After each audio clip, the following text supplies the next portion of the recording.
Hello, HIT team. This is John Hubeck from Vancouver, Washington. SOS Northwest. This is my charity. This is homework number one. Doing what needs to be done here. Communicating here with Nate and thanking him for this program, and Kate. They're rocking it, and Peter and the rest of the coaches doing good stuff. Shout out to Gabe and Eric, my boys. Yeah. Let's start at the beginning. I have decided to do real estate. I have just finished my first board meeting with my charitable foundation. So we have submitted the 1023 tax information to get our nonprofit status for a charity.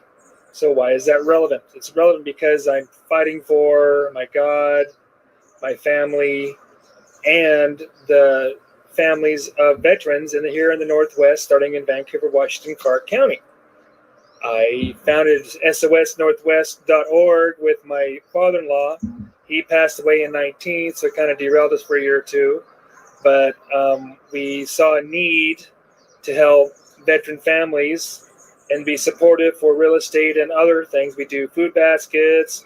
We've done some clothes, and we're going to be doing some grants and working in conjunction with the charity and the business I have. So joining SMB, I joined because of Nate, of who he is. Nate and I are very similar. I want to give you props and credit, sir. You are an answer to prayer. That is a flat out fact. You and Kate are both an answer to prayer, and I really appreciate how you've been pounding into us crazy students, whether we're new or not, that yes, it doesn't matter if you've had 1 hour of experience. You can do this. You can do this and help people and provide value and provide leadership in your community. So that's what I am doing, and that's who I'm fighting for. I'm fighting for families of veterans here in Clark County, Washington. Joined SMB because of the referral possibilities, being able to network all over the country and help provide with, we have 17 ways that we can do it to help veterans with housing, to provide a track record, and to put a footprint with media and a ground game here, so that we can use a little concept known as matching funds and be able to build war chests to help out families and carry contracts and do many ways of creativity to facilitate housing for veterans here and their families in Clark County. So I just want to say thank you very much, Nate. I get your message, sir. We can do it. We just have to apply ourselves and jump in with both feet. Just want to thank you very much. And Kate, you're doing a wonderful and fantastic job. And guys, don't forget, go Raiders. Thank you, John. Appreciate you, man. Appreciate you, and appreciate everyone jumping on live today. Welcome back. We're on day 5. Day 5. This is the day where we figure out how to get paid. Payday time. It's Friday, right? Perfectly coincides. John said something nice during that little video that he made for us, telling us what he's fighting for. And I just want to share that. And he said that you're an answer to a prayer. But here's the thing, John. You're actually an answer to my prayers. People like you are doing the work that the Bible says we're supposed to do. Taking care of people that are hungry, the vets. I mean, it's near and dear to my heart. And so I just wanted to highlight what you're doing up in the Northwest, taking care of the people that we're supposed to take care of. And there's so many people that are part of the HIT community, just like John. Like, it's not all about just making our bank accounts bigger and all that kind of stuff, getting a bigger car, bigger house. Those are cool things in life, certainly, I guess. But what's bigger is what is the impact that we can make on the world around us. And so this HIT community, this Home Invest tribe, this is the home for that. And John, I just want to say thank you to you. Thank you for being bold, getting out there and making that video. I know what you're fighting for now. I got to share your message with everyone. So keep doing your good stuff, man. Okay, let's get into this. We got a lot of content to cover because yesterday we lost a little ground. We caught up for it yesterday afternoon, but not everyone was able to join live. So we got a lot of ground to cover today. And then additionally, my team, they've gone we want to make sure that we get momentum created and we stay in momentum, because objects that are in momentum, they tend to stay in momentum. But if something comes to a stop, it's a lot harder to get that thing moving. I am in the middle of literally moving my family to Florida right now, and I had to move a mattress last night. And when I was trying to push this giant mattress, it was tough when it was at a standstill. But as soon as I got it sliding on the carpet, then all of a sudden it was just easy. It was like, boom, as long as I kept it in momentum. In business is a lot like that. So we need to create this momentum. So what my team and I have done is we're going all out. We're taking this whole thing. We're not done yet. We got today. We're going to do a bonus session tomorrow, a surprise bonus session. And additionally, we're going to take this thing into overtime. I'll tell you about that, and I'll give you an invite for that. We're taking this into overtime next week to make sure that we really create that momentum and we keep going deep with this stuff. Okay, so here's what's been happening with some of the members that are showing up to play, playing full out. Now, of course, we're giving away some prizes for the people that are playing full out. We've got another one to give away today. We'll give it to someone that's on with us live today. But in addition to that, people that are doing the homework are getting results. This is the fun part. This is the part of creating momentum that I want for everyone. Here's Heather. Heather says, I've reached out to one of my partners who's working out the numbers with the seller. She's working with the seller. Looks promising. The seller seems to be receptive to working with us. It's a huge deal. 4 properties. I don't know about for you, but for us, one deal represents somewhere in the neighborhood of around 10,000. Now, our market might be different than your market. My niche might be different than your niche. So I can't say that everyone's going to go and replicate that exactly. But when I see 4 properties, I'm like, woohoo, that could be potentially for me and for our business, that could be potentially $40,000. It's fantastic. And we get to serve 4 sellers. Well, 1 seller in this case. And we also get to serve 4 buyers with what they're looking for. Okay, so this is cool. Let me know that this is clicking. Okay, next one, check this out. This is Jim. Jim says, I found some possible deals. Congrats, Jim. Keep it rocking, man. Jim's showing up. He's doing the homework. And guess what? He's finding results. All right, so today we've got a lot to cover.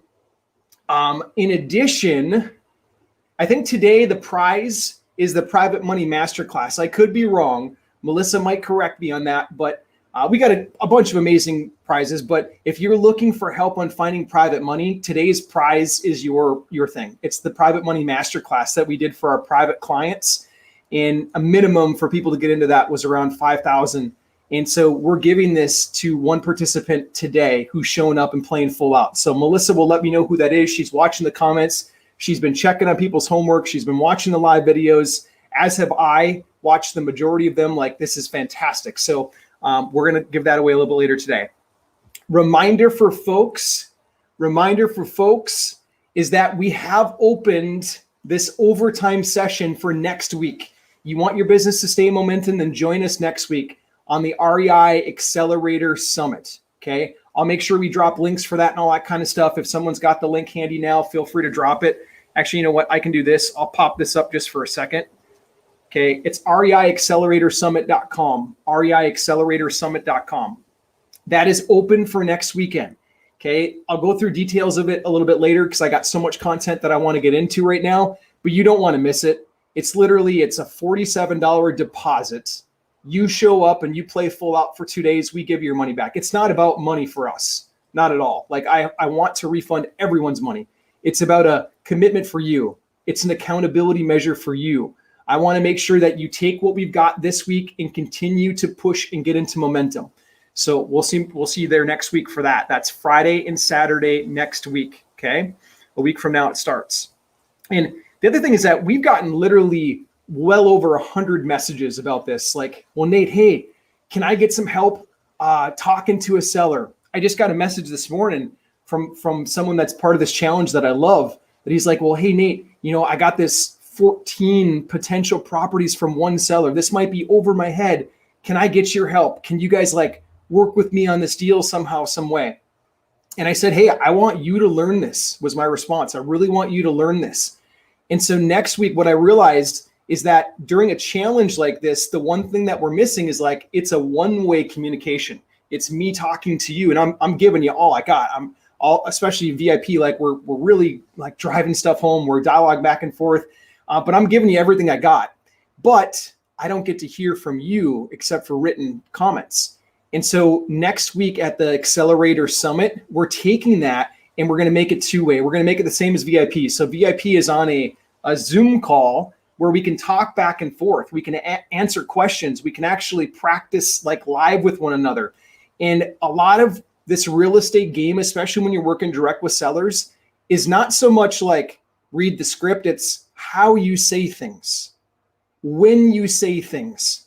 The seller can feel if you're real, number one, and then number two, they can feel if there should be confident to work with you or not. So the summit next week is all about that. We're going to go deep. We're going to help you figure out how to say this stuff the right way.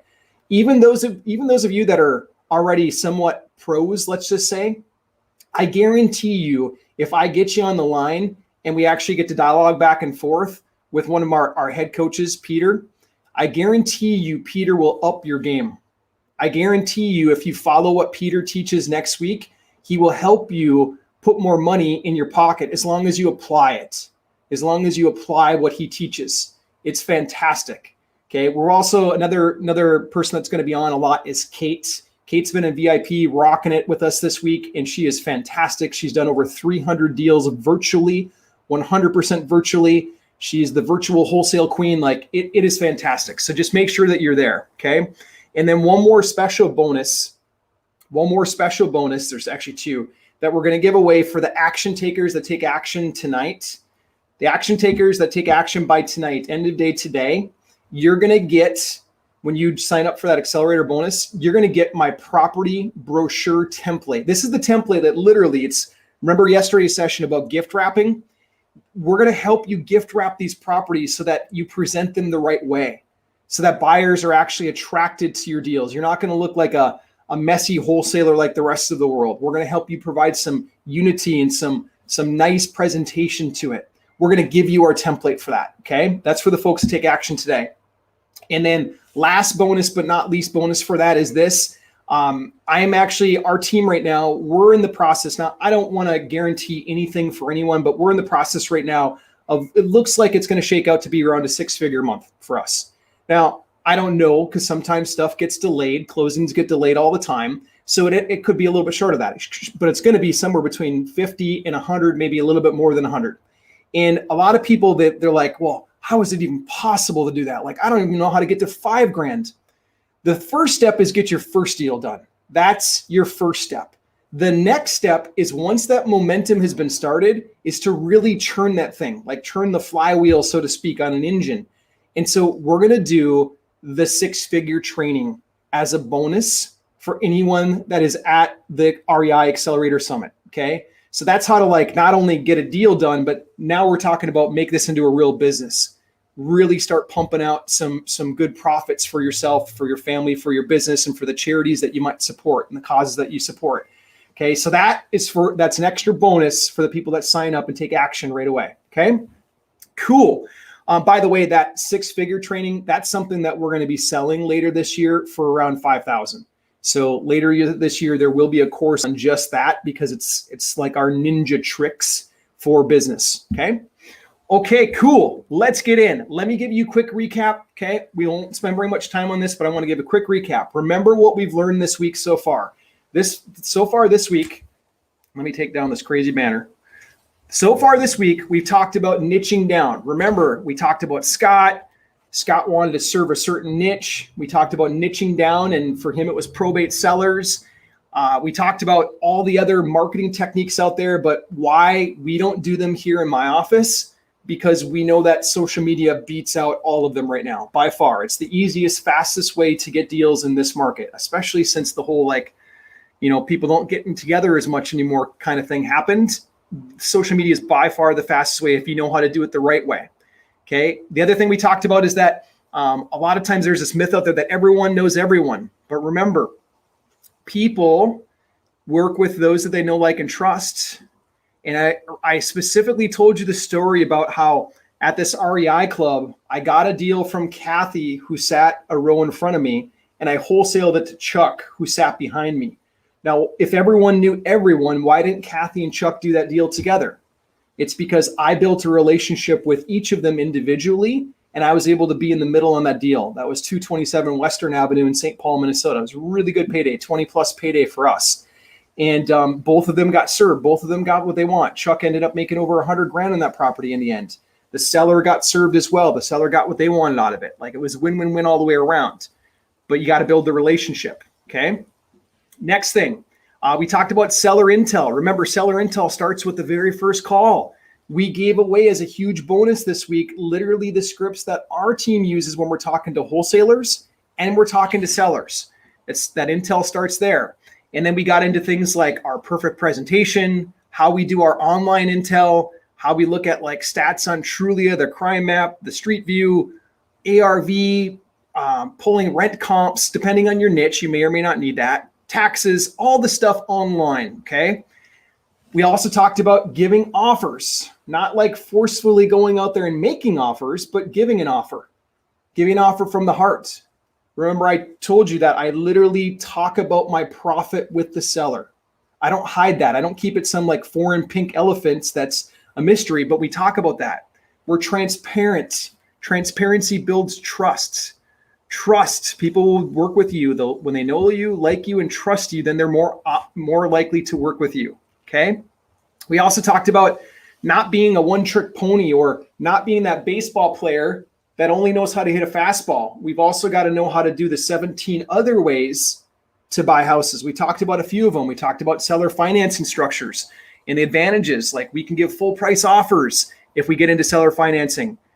We don't have to just be subject to some lowball cash offer, essentially. We won't go too much into this because you can go back and catch some of this stuff, like replay style, whatever. But you got to know how to hit more than one pitch as a baseball player. Okay. Next one, we talked about. A lot of people will have this myth in their head, this gremlin that will say, well, I can't find a seller that's going to do that. My wife and I, the property that we just bought here in Florida, literally, it's a nice place. God bless us with a really nice place. We bought it on a wrap mortgage. That means seller financed.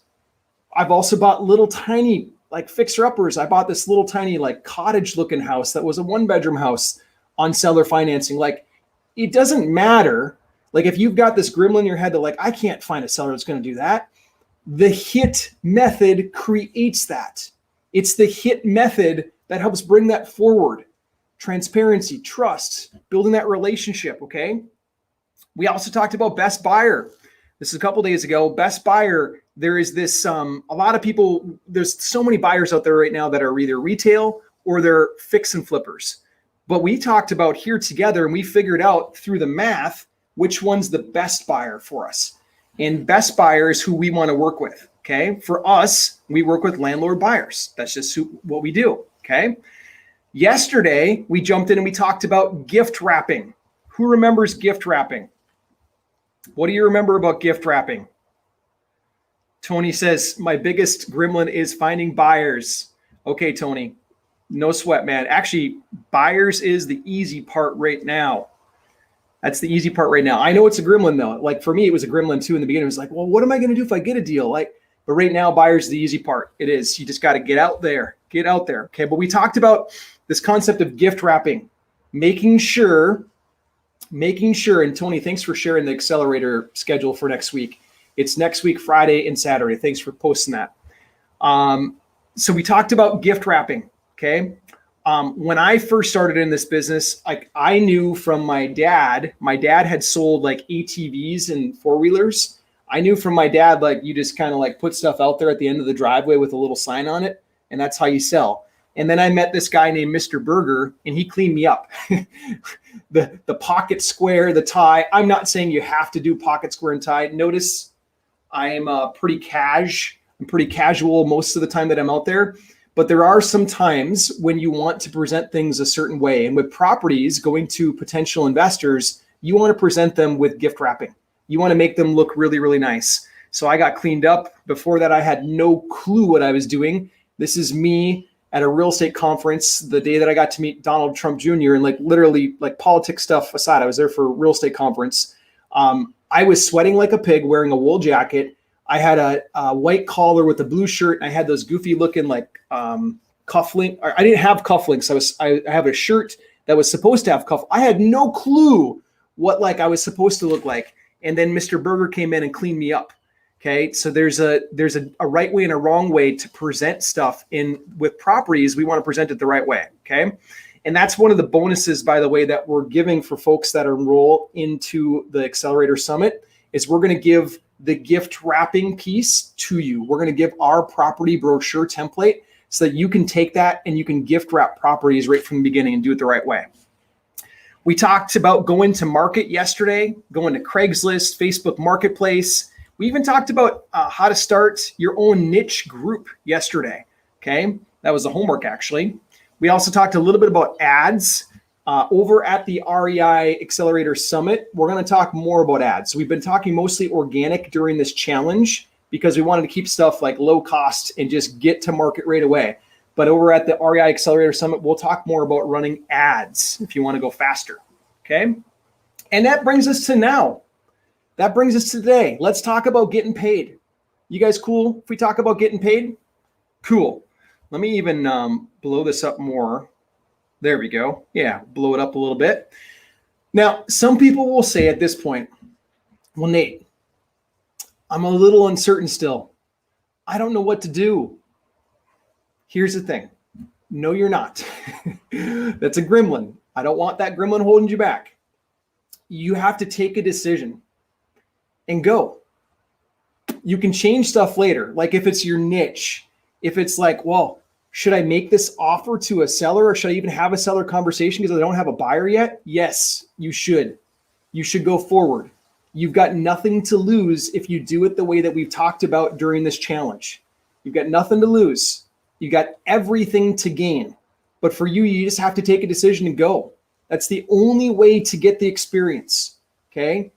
Okay. The simplest and the fastest way to grow your real estate investing business, we've shown you here. Literally, we're showing you it right here. There's some fine tuning we're going to do in the summit next week, and we're going to help you get some more momentum next week. But we've shown you the fastest way to get off the ground and grow. Okay. Now, I've also shown you how to take deals from Facebook groups, literally, where no one knows you. You have no following, no tribe, so to speak, no credibility, where no one knows you, and then get deals sent to your inbox. You saw the people that I've been posting about. They're getting deals right now sent to them that did the homework. And if you did the homework, you're probably experiencing the same thing too. Okay. Why is this so effective? Why is this so effective? Okay. Number one, a social platform like this, it allows us to almost feel like we know people. It almost feels like we're building trust. Now, that alone is not going to get the deal done. That alone will not. The next phase of it is having the conversations that lead to trust building. And that's what next week's about. Okay. We want to treat people how they want to be treated, particularly if you're working direct with sellers. It even applies if you're working with wholesalers. It does. The VIP folks also talk with a commercial real estate investor, Mike, and Mike talked about this too. He works with a lot of commercial brokers, but it's all about building trust. That's the beginning. You got to build trust because they're thinking, am I going to get paid if I work with this person? That's the wholesaler's thinking too. Am I going to get paid? And the direct seller is thinking, is this person going to screw me? Is this person going to do right by me? That's what the seller's thinking. So we're going to treat people how they want to be treated. We're going to be transparent. We're going to make offers or give offers that are from the heart, not just lowball offers. And not all offers are created equal. Not at all. Okay, that's why we've got to get into the depths of this and understand it. Okay. Now, you might be saying, well, Nate, how do I get paid? I'm going to show you.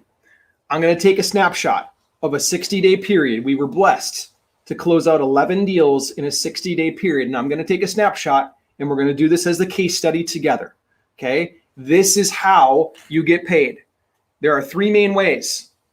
The first way is what I call the seller financed ATM. We're going to cover that. The second way is private money profits. And the third way, which is where probably most of us will go in the beginning, is called wholesale. Let's get into it. Okay. So the first way, seller finance ATM, there's a few things like when we're getting into a deal, if we're going to actually purchase it, but we don't have all of the money ourselves, there are some routes. Like we could go borrow the money from a bank. We could go borrow the money from a hard money lender. My preference for people is that, or to cover costs, my preference is that we go the private money route. I'll explain why in a moment as we go through this case study, but here's costs that we have to think about, okay? Sometimes, depending on what you're going to do with the property, you might have marketing costs that are out of pocket, okay? You might have closing costs that are out of pocket. You might have to physically buy the house. That's an out-of-pocket expense. What about cleaning up the property or doing renovations? That's an out-of-pocket expense. If you get into these, you're going to need to either have capital yourself if you're planning to buy it yourself, or you need to go get the capital from somewhere else. And my preference, again, is to go the private money route, and I'll show you why and how, okay? Now, remember, we're going through 3 different ways. The last way that we're going to go through wholesale requires $0.00. Literally, $0.00 to go down that path. So I don't want to like lose anybody or get people get fearful like, oh my gosh, do I have to do it this way? No, this is one of the 3 ways that you get into a deal and you get paid. Okay, this is in our case study of these 11 deals in 60 days. One of the deals was just like this. So I'm going through it with you. Okay, so I want you to pause with me for a second and answer this question. Whose name do you see on the side of some of the downtown like big buildings that are out there? How did they get their name there? Here's another one. What kind of companies are those? Let me know in the chat. What kind of companies are those? Who gets their name on the side of these big buildings? Yeah, yep. Accurate. Marvin says banks. John says banks. Yeah, banks. John also says insurance companies. Yeah, insurance companies do too. Interestingly, how insurance companies do it, I'll teach you both. Banks and insurance companies primarily get the biggest and best buildings, the stadiums. I mean, there's other examples too, but banks and insurance company, every downtown has a bank or insurance company with the name on the building. Now, how does the bank do it? The bank borrows the money from you and I, and then goes out and loans that money to other people that need loans. Real estate is their primary loan that they put money on. They don't put money on stocks, bonds, things like that, but they will make money loans on real estate. So they're borrowing from you and I. Well, hold on, Nate. How are they borrowing from you and I? You ever heard of this thing called your savings account, where you go put your money in the savings account? That right there, they're allowed to take, and they can multiply it by 7. So they take in $1 of yours, and then they're allowed to go make a loan for $7. They take in 1,000 from you, they can make a $7,000 loan. And there's even ways to get it above that, like leverage wise, but that's kind of the general rule. So they're taking money from us, and then they're loaning it back out on the street to real estate investors, and they're making the spread. They're how much are they paying on savings accounts right now? Like if anyone has money in a savings account, what is your payment amount that they give you? What's the payment amount that they give you? I know for my savings account, it's like under 0.5% right now. Under 0.5%. It's probably even way less than that. It's probably like 0.1, 0.01, something like that. And how much do they loan it out for? They loan it out for between 4% and 7%. It kind of depends on the loan and the risk level and all that kind of stuff. But it's infinitely higher is my point. Okay, it's much, much higher, and they make the spread. That's how their business model works. They get rich using other people's money. That's how it works. Insurance companies are the same. You pay in advance for life insurance, for car insurance, and you pay in advance. And then what do they do with that money? They go to big buildings and they buy big real estate, like a big downtown office, and then they lease out the space with a property management company, or they'll lease it to a bigger company, like a big Fortune 500 company that just wants to rent the whole building. And that's what insurance companies primarily do with your money as well. Okay, they're buying real estate with it.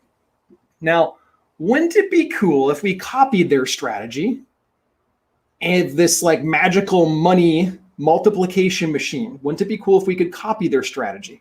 Okay, and then we could end up with our company name on the side of a stadium.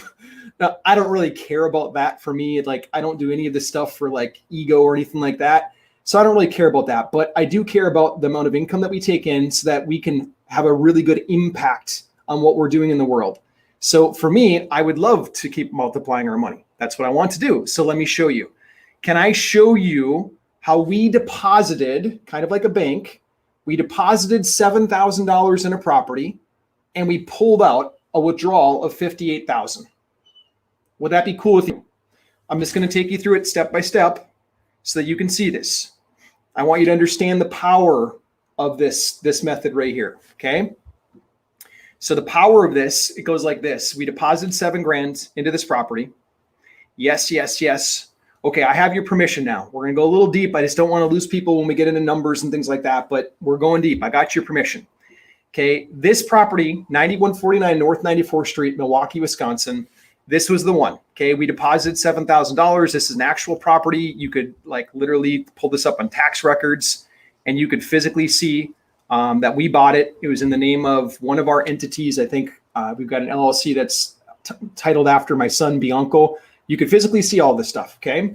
But we deposited $7,000. It's what the seller needed to pack up and move to their next place.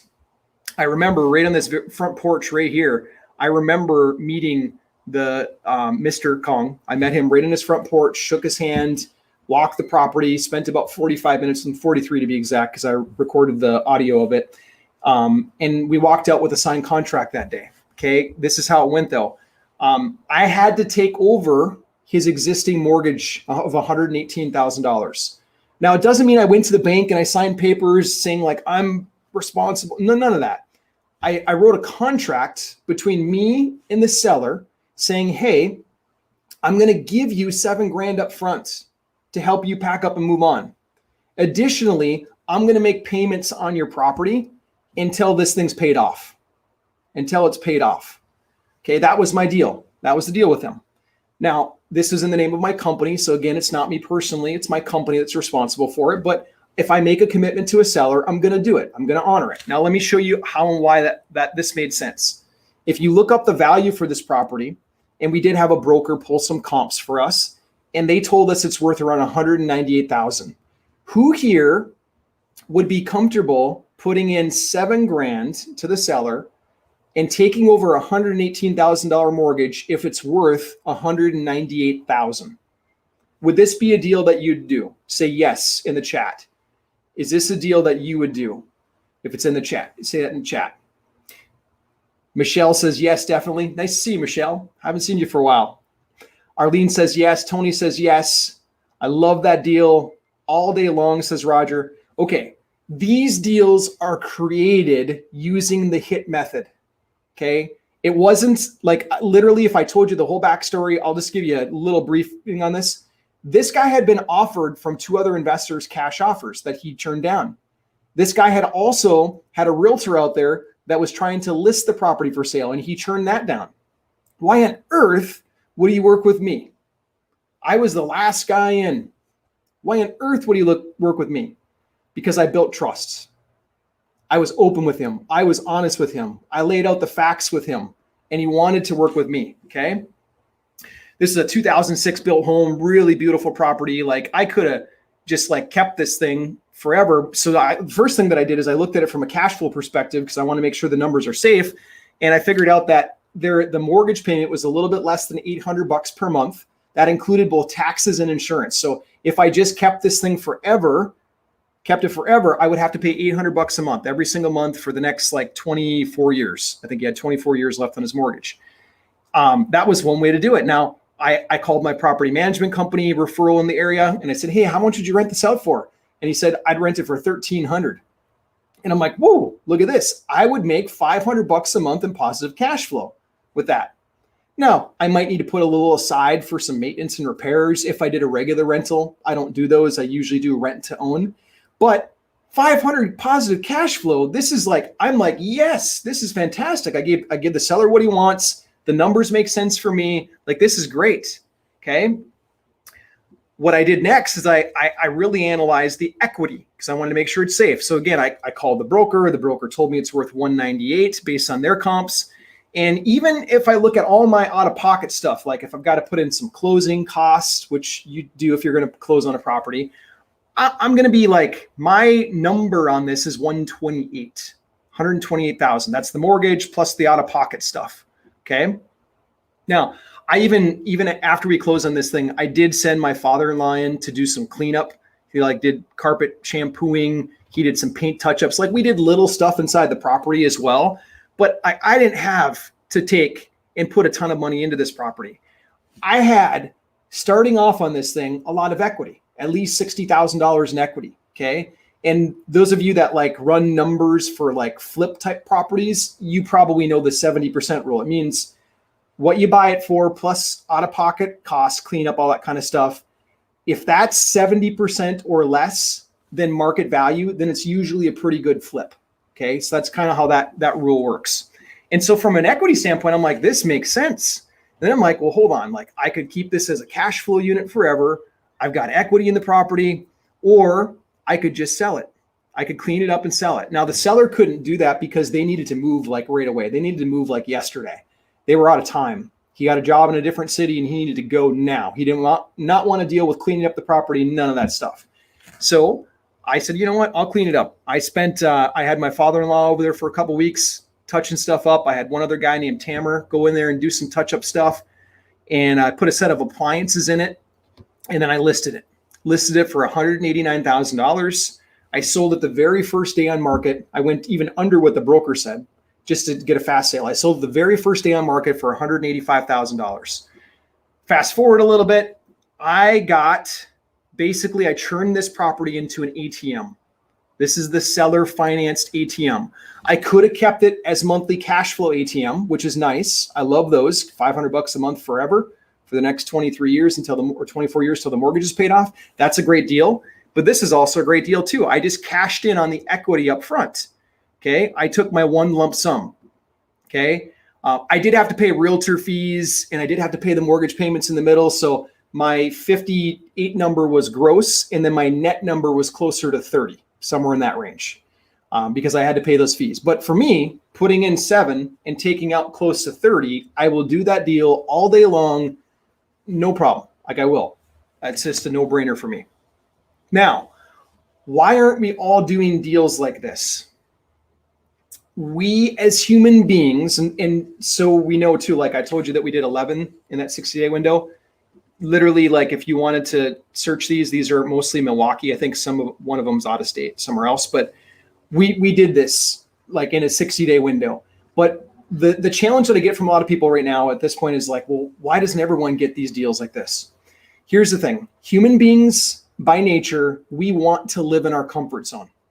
We love getting in these things that are called ruts. It's like, I'm kind of stuck, because then we don't have to think too hard. Instead, we can watch a series on Netflix and binge out. I'm guilty. I don't do it anymore.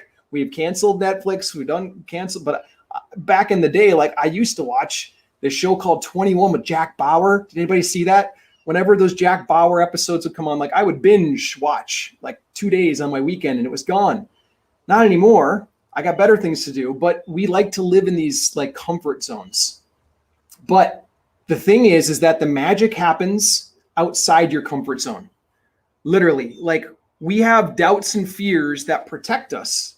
Like if you think about hundreds of thousands of years ago, I don't know the exact timeline for this, but like humans had more to worry about at that time. So like doubts and fears would keep you from leaving your cave because there might be a saber-toothed tiger walking around that could eat you. The reality is that none of us have a saber-toothed tiger that's going to eat us anymore. It's just not going to happen. But the fear is still real for us and it holds us back.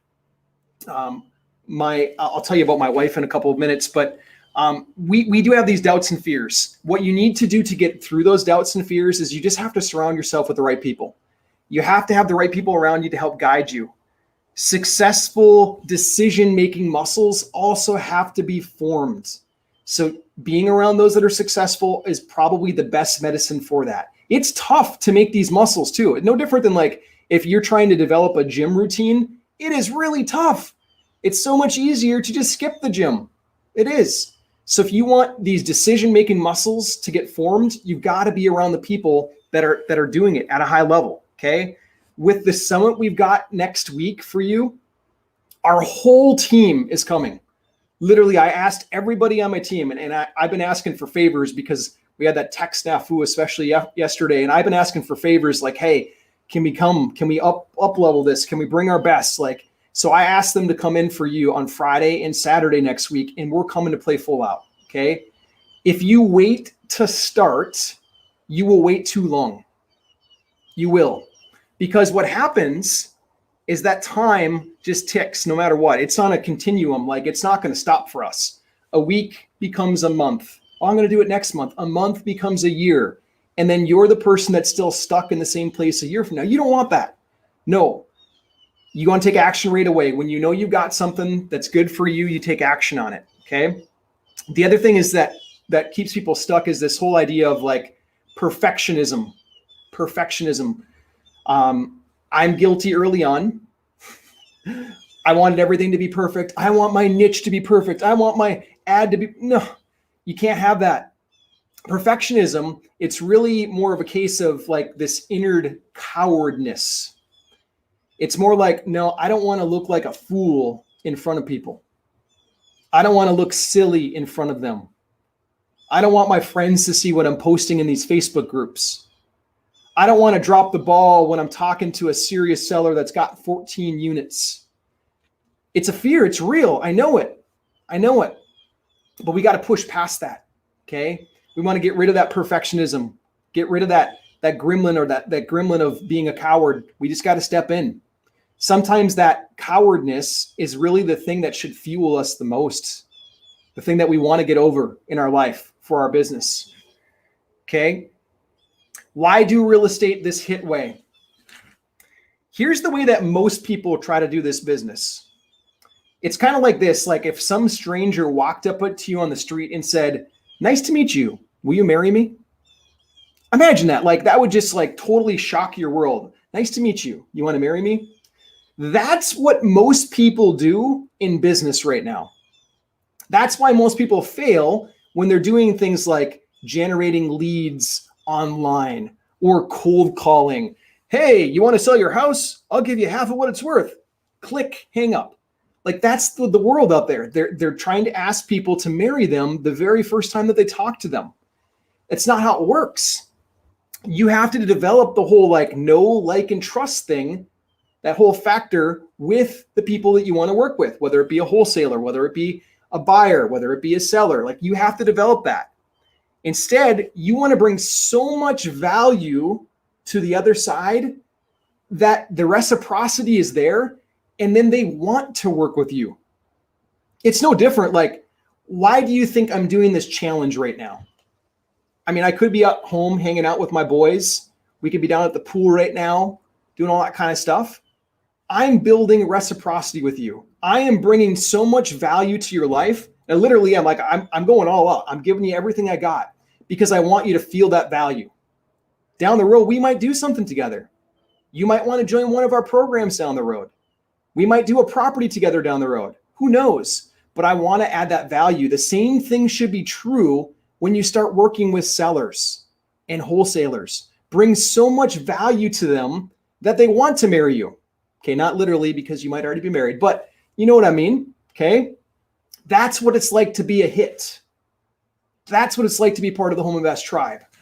We treat people with respect, the way that they want to be treated, okay? All right, let me keep going. We got some good fire going. Good. All right, next. This is Liana.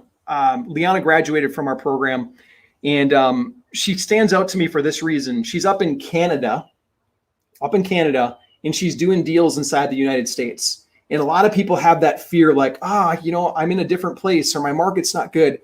And she's one that's been able to make it happen. But I will say this, every homework item that I ever gave her, she took so much action on it, and she created her success by taking action on it.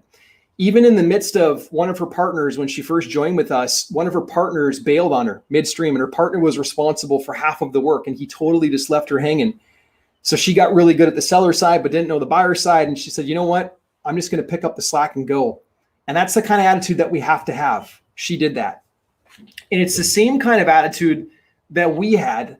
Like when I went from that position of back against the wall, monster development project, crashing in on us, I asked our team, our whole team, to dig in and help. And this is what myself and the team were able to do. God, thank you. It was a blessing in the sky, blessing from the sky. But this is what happened for us. In a 3-year window, this is what we did when we just decided to press the gas pedal to the ground. This is the month-by-month transaction and sales volume.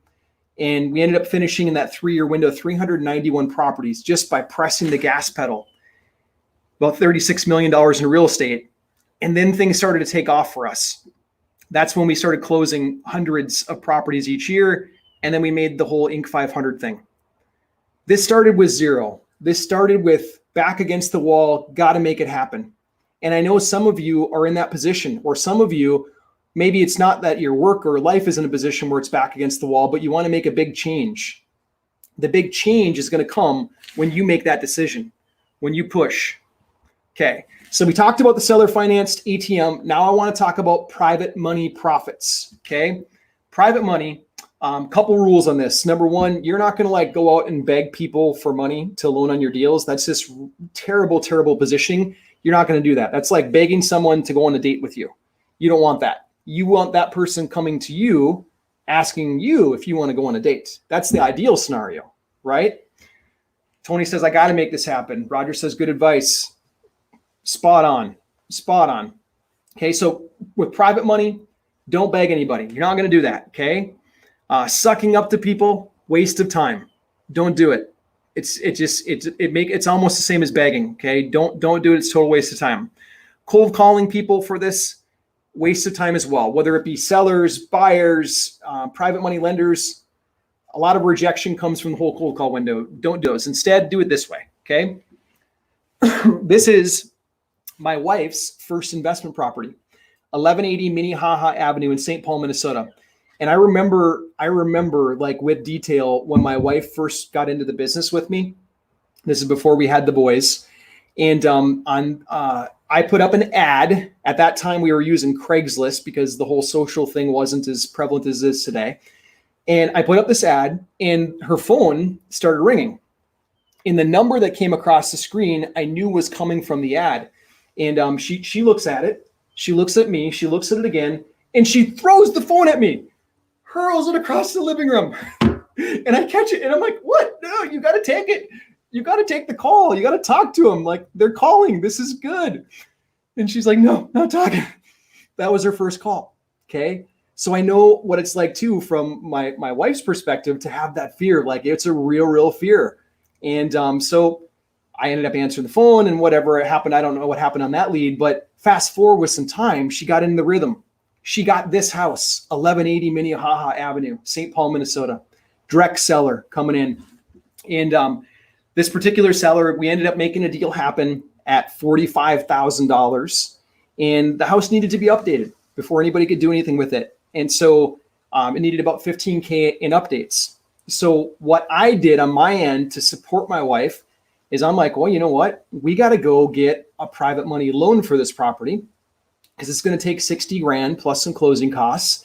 So we got to get a private money loan for it. I don't want hard money. I don't want to go to the bank, private money. So I turned to my favorite buyer. And my favorite buyer, he usually buys properties from me. And I said, hey, tell you what, this one, I don't really want to sell it because my wife got this one. It's really special to us. But I know that usually you have cash available. What if we just paid you an interest rate for using your cash for a short window of time? And he's like, well, okay, sure. Let's make something happen. And so that's how we got that private money lender. I'm telling you that intentionally by design, because those of you that are newer to this business, I don't want you going out and like taking out hard money loans and doing crazy stuff. Instead, you start with wholesaling, which we're going to cover next. That's the fastest way to profit, fastest way to build relationships. You're going to start there, and then you can turn back to some of these people and ask them the same question that I asked my favorite buyer. Hey, will you be a lender on this for me? Okay. Here's the thing. Because I had that relationship and I had that trust with this particular buyer, I had no credit checks. I had no application fees to pay. I see Tony's commenting there, like some of the private money lending people out there that are professional lenders. They want like fees, junk stuff. Some of them are scams. Like, no, I'm not saying go that way. I'm saying go the way of build relationships first. Build relationships with buyers. If buyers have a lot of cash and they're buying properties, they probably have more money they can lend too. And so no credit check, no background check, no financial statements, no appraisals on the property. Literally, it's a relationship. It's a relationship is where this comes from. So I agreed to borrow his money at 14% interest. 14% interest. So it equal to be about a $700 per month payment we had to make on this, on his loan of $60,000. Now, some people are going to say, Nate, oh my goodness, you paid 14%? 14%? Yeah, even today I say that. Today I don't do that. But that's what it ended up like. We were just talking out loud and it made sense. And so we did the deal. Okay. And then fast forward, my wife coordinated the contractors. I remember she cried one night because the contractor was just being a punk and she couldn't get him to do what he was supposed to do on the contract. And anyway, we got to the finish line and then placed a tenant inside the property. The tenant was paying $1,200 a month. So with that smaller mortgage of $700 a month, like it covered it. Like we had positive cash flow, even paying a ridiculous interest rate. Okay. So then what we did is after the property was stabilized, meaning it was renovated and it had a tenant in, then it's really easy to get a bank loan. So we went back to a regular bank and we did a refinance. The bank sent their appraiser out there. They appraised it for $98,000, which is great. And then they gave us a loan at 75% loan to value, LTV. That's what that stands for. So they gave us a loan for $73,500.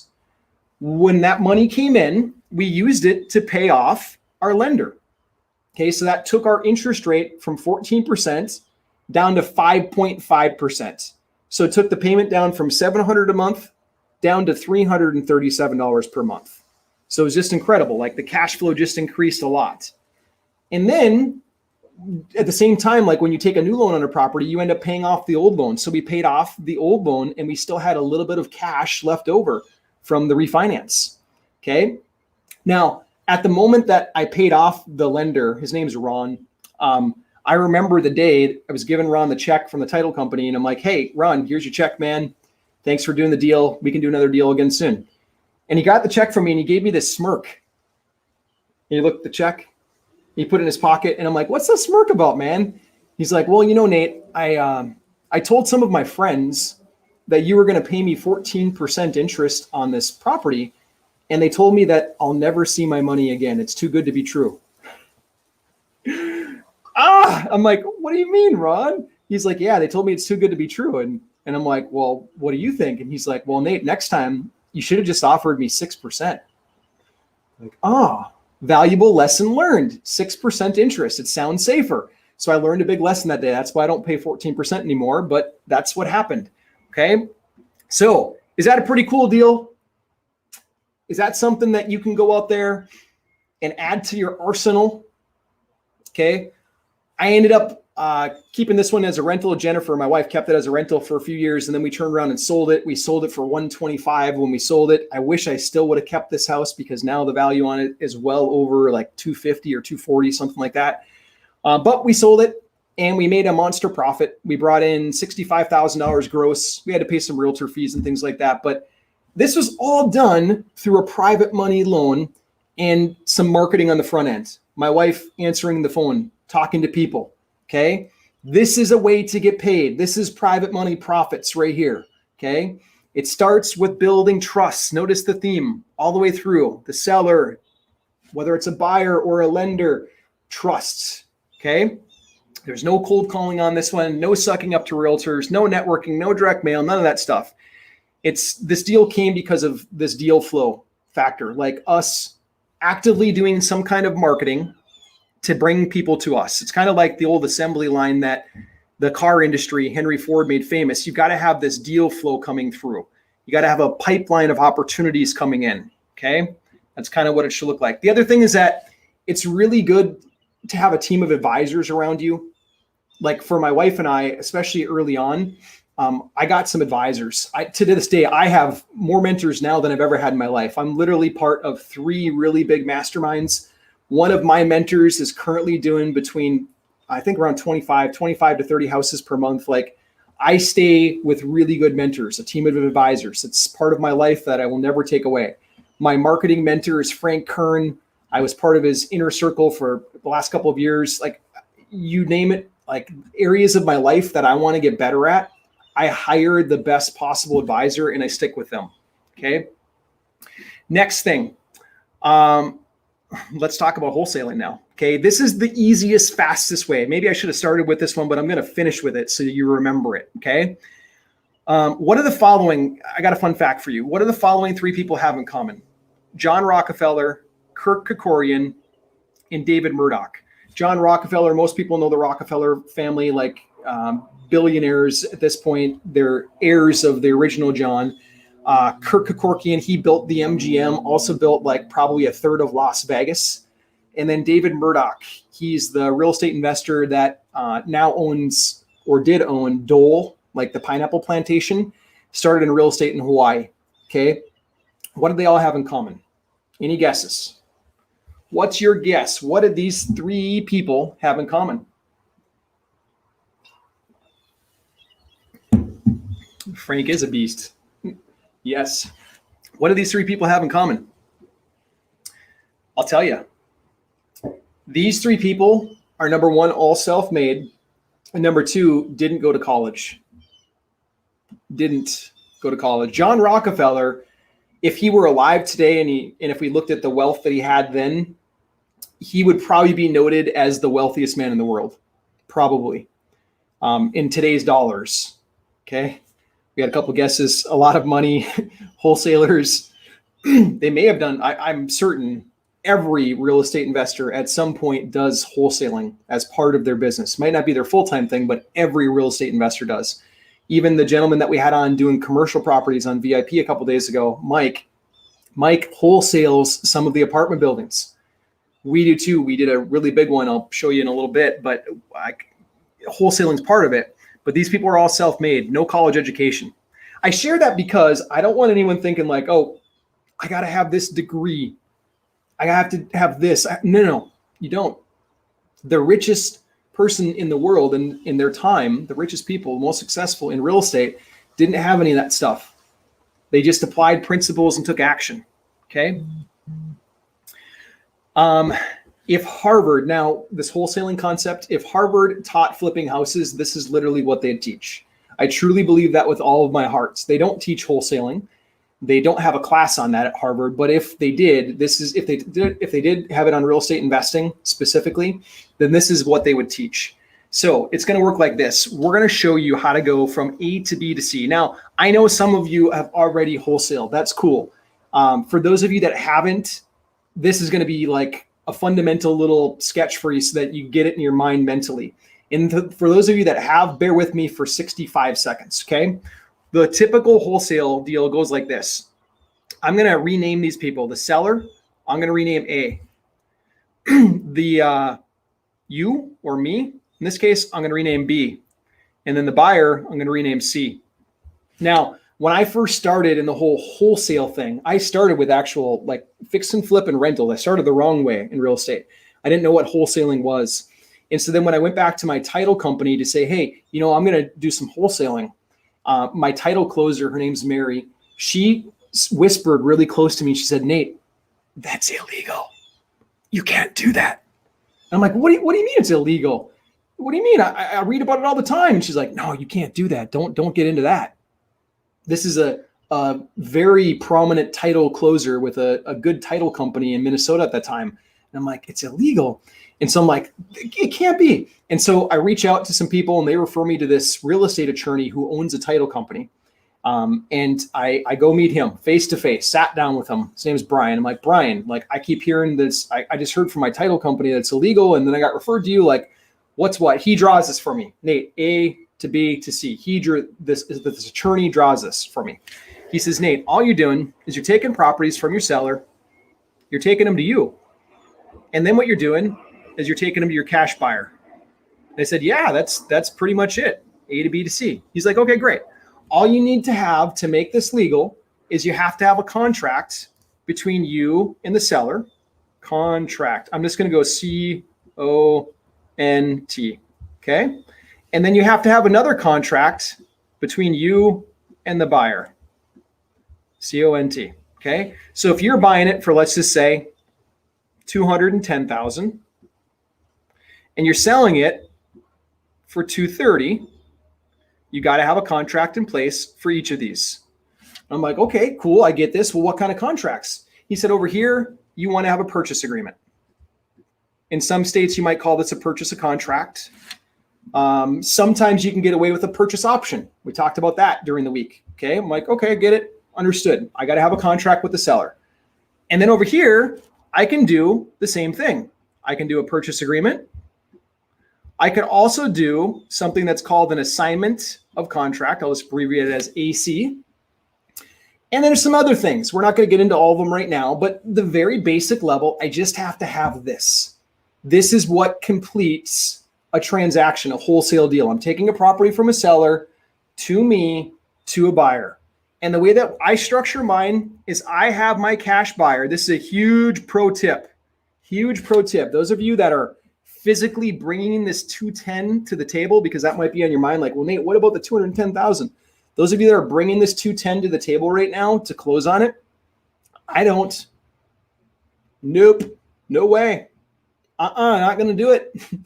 There are a few states in the country that you have to do it. And for those, I would use, if I were in those states, I would use a lender, a transactional lender that does 1 to 3 day loans. But for me, I'm not affected by that because the majority of states in the country, they don't have that rule. As long as you disclose to everyone, and you're going to want to talk to your title company, maybe not Mary's title company though, because most, and just another pro tip, most title companies out there, they are just like Mary's title company. They don't get this. They don't understand it. So it's important you find the right title company. Okay. And how do I do that? I go into Facebook groups in the area and I ask. Okay. That's how I do that.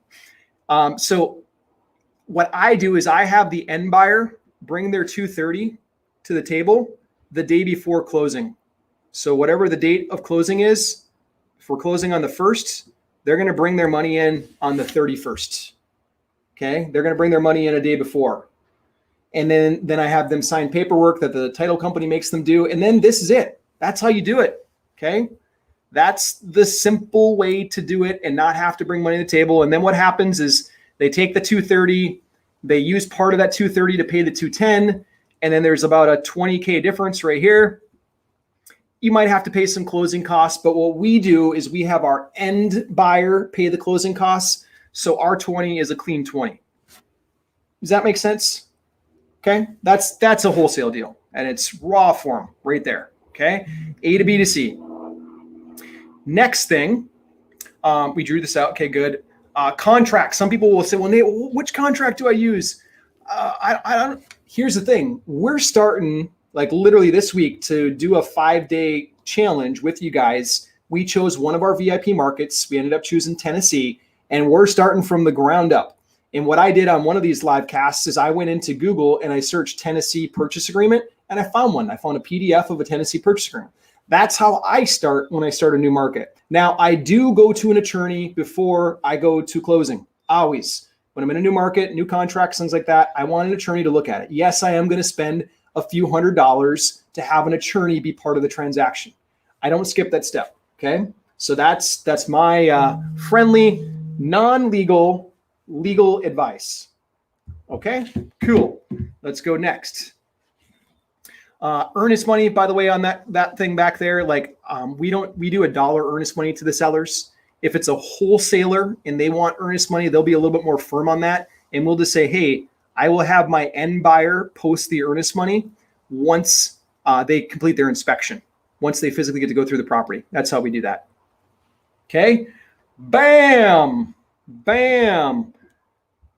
Okay. On my contracts too, I have an inspection contingency period. I usually ask for 3 weeks. Sometimes I'll ask longer. That's an important one. I have good inspection periods. Okay. We'll talk more about some of this stuff when we go deeper next week as well. Okay. So I want you to meet somebody. Excuse me. This is Chris. Chris is a landlord buyer of mine. Remember, my niche is landlord buyers. That's who I serve. I stay in that zone. I pretty much own that industry for me in my little niche, in my little corner of the world up in Milwaukee, Wisconsin. Okay.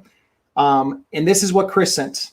Chris said, this has been the return for my father since 2017. His father started buying houses from us first. And so he showed us all the numbers in this text message. And he said, it helped my mom be able to stay in the house while being furloughed during the pandemic.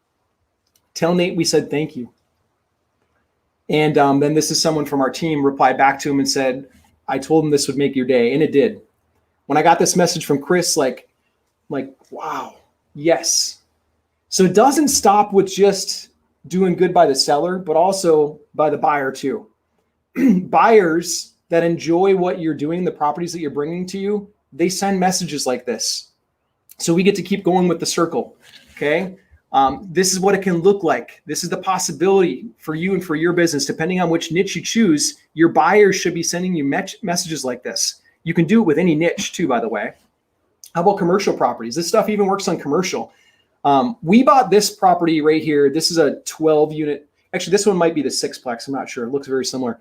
But we bought, no, 12. We bought this one for $700,000. Maybe a couple, 5 or 10,000 more than that, but it was right around $700,000. We turned around and sold it. We did one of these A to B to C transactions like this, A to B to C. We did that for $800,000. So we were able to make some money up front on this deal. We didn't have to bring $700 to the table. Our end buyer brought all of the money to the table to buy this property. Okay. My buyer came back to me after owning it for a little bit, like 4, 5, 6 months, something like that, and said, hey, I really don't like the tenants. Could you guys help me sell this property? So then we turned around and we worked with someone to help get this property sold. And we sold it for $1.2 million. So what that would look like is this. There was another buyer over here. It went A to B to C to C. Okay, there was a little bit of a time delay in here, but it went A to B to C to C. Now, I want to point a couple things out. Number one, we got that one for $700 and it later sold for $1.2 million. Does anyone think it's possible to get a property like that that's worth $1.2 million, buy it for $700,000 using the MLS right now?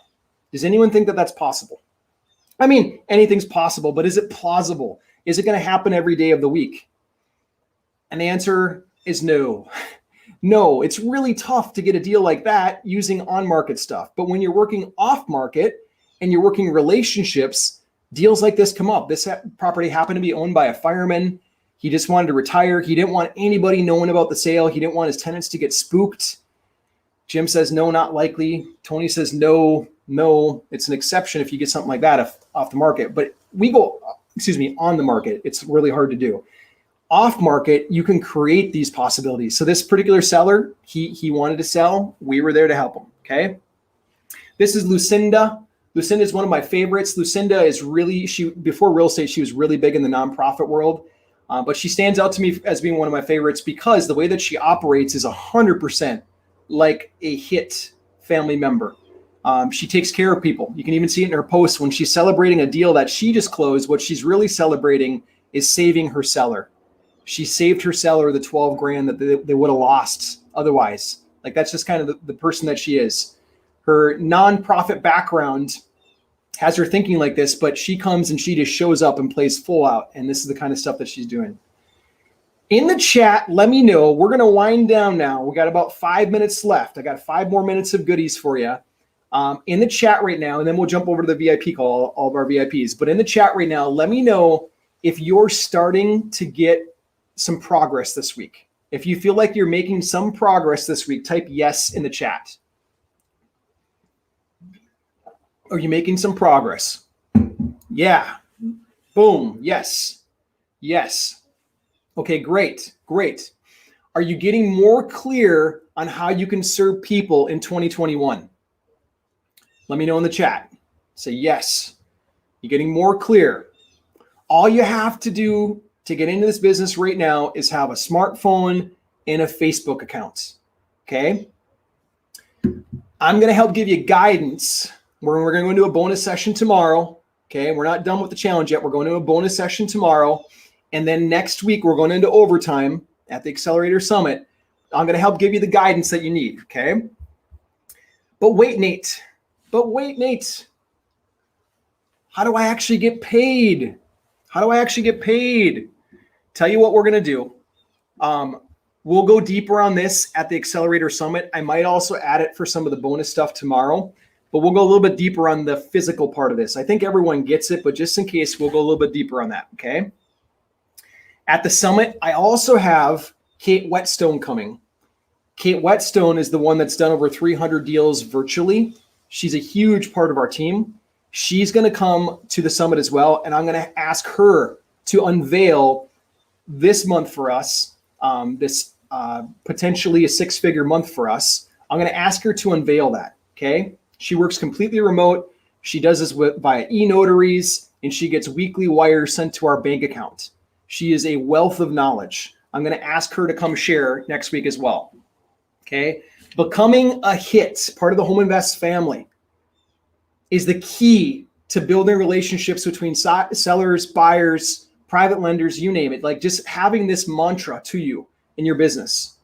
Becoming a hit is so much less expensive than doing like franchises that are out there. I have friends that literally have paid $25,000 for like real estate franchises that have now come back to me to get help with this kind of marketing. One of them actually, after he got in and used this kind of marketing, he turned around and sold his franchise back to somebody else so he could focus on this kind of marketing, 100%. And he was the number 2 franchisee in the whole country for them. Number two. And he's focused on this. Okay. You just need a smartphone, a Facebook account, and some guidance. The most likely thing that will hold you back right now at this point is mindset. The gremlins. But in order for you to really serve the sellers or work with buyers, we have to get your head right. We have to clear out those gremlins, because self-doubt, fear, things like that, they tend to mirror to the people that we're talking to. Like if we're on the phone with a seller who's got 14 units, I'm using this example because I got the message from one of our challenge members earlier. If we're on the phone with them and like we're shaking in our boots, the seller's going to feel that. Like if the seller knows that we don't know what we're talking about, they might not trust us to complete a transaction like that. And so I want to help clear out those gremlins and help us get over that. Okay. The things that are holding us back, they really should be the things that help push us forward. Like I want you to get really good so you can have that conversation with that seller with 14 units. I want you to feel confident so that you can get on the phone call with them and get that deal. You deserve that deal. That deal should be yours. 100%. Okay. And can I get real with you? Last 2 minutes that we're in right now. Can I be like really, really real with you?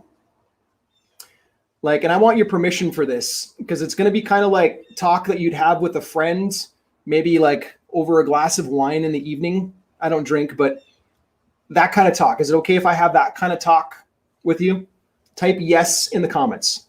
Okay, I got your permission. Okay. Some people will say, well, Nate, like, I don't have time to come to the summit next week. I'm going to talk real. Okay. Do you really not have time, or is it about priorities? I mean, like literally, are you at the point where you're working 4 jobs and you physically can't come and invest in yourself and invest in your business? Or is it that like you just kind of brushing it off? Because there's a difference between the two. Like right now, we can give up things. Like we don't have to go to the gym for an hour and a half. We can cut that back to 45 minutes to invest into our business. We don't have to go with the guys to go get coffee tomorrow. We can maybe cut that back short term to invest into our business. Okay. Giving up coffee with friends. Time is relative is my point. Okay. Don't let yourself be held back because of a gremlin of time. Okay. Money might be another thing that pops up. Well, Nate, it's a $47 deposit. The $47 deposit is fully refundable. We're doing this to make sure you get in momentum. We're doing this so that you get results. We're doing this to over deliver and serve you. Because I know at the end of the day, if I over deliver, if I let our whole team come and pour into you and we get a lot of momentum for you and your business, you're probably going to want to work with us at some point in the future. Who knows when that will be, but I want to make that possible. I want to be the person in your life that gave you that. Like, I want you to remember pre this event and post this event as a defining moment. Okay? Cool. I think I've nailed this enough. Let me make sure I get you guys the homework. And by the way, like I talked about this earlier, but the average person, they need accountability to really get something started, because building a muscle for a new business takes decision-making. That's the decision-making muscle. And it's really hard to build a new muscle on your own. That's why if you go to the gym by yourself, you might wander around and like not know, should I, lift weights? Should I run? Should I even go? Versus if you have a trainer that's there, the trainer is going to get your butt in shape really fast, because the trainer's there to guide you.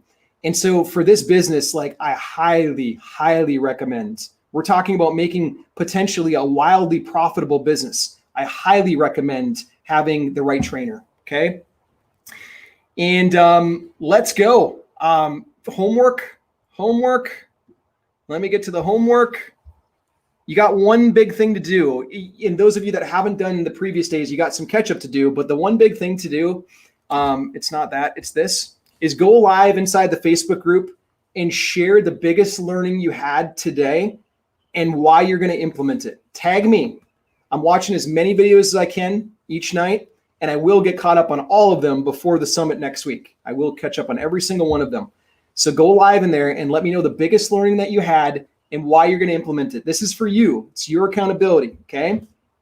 And then the next thing is just get enrolled. Get enrolled for the REI accelerator for next week. That's Friday and Saturday. The way that works is you put up $47 and you get the $47 as long as you come for both days and you play full out, okay? We're not in this to make money off this event. This is for you, 100% service for you. Okay, ladies and gentlemen, I got to jump over to the VIP call. If you're in VIP, now's the time to go jump on that link.